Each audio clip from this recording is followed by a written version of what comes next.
I must tell you, when people heard I was coming out to do an interview with you, you know what most people are interested in?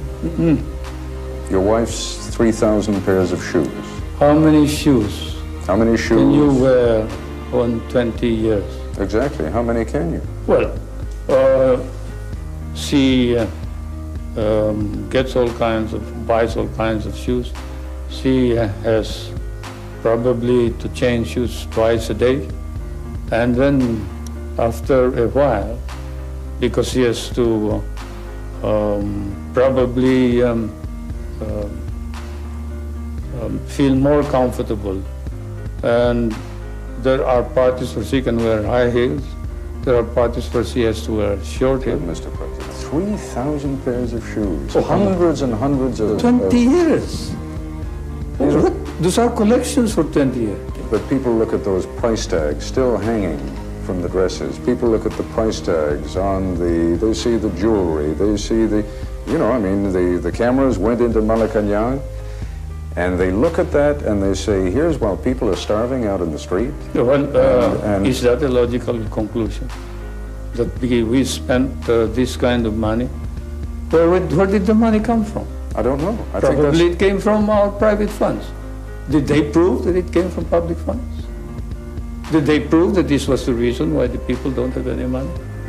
Then why did the income of the people increase from 736 to 10,000? I don't Why did the deposits in the bank go up 35 times? Mr. President, I don't think that the equation is if only Mrs. Marcos had not spent the money on the shoes and the dresses, that there would have been enough money there for the people. But it is obvious. So they are implying this. It's very obvious. I think the question that people are raising is, here is the President, here is the First Lady, the Governor of Manila. It seems somehow indecent. Oh, well, that's I think that's the charge, quite frankly. Well, that is, of course, something which compares with showing on television nighties, bras, panties, and the like. You talk about the good breeding. Well, that's it. She probably was used to this when I was a young, overspending congressman, when I was courting, driving a convertible and dancing around town like a spoiled bachelor. But I won't defend her.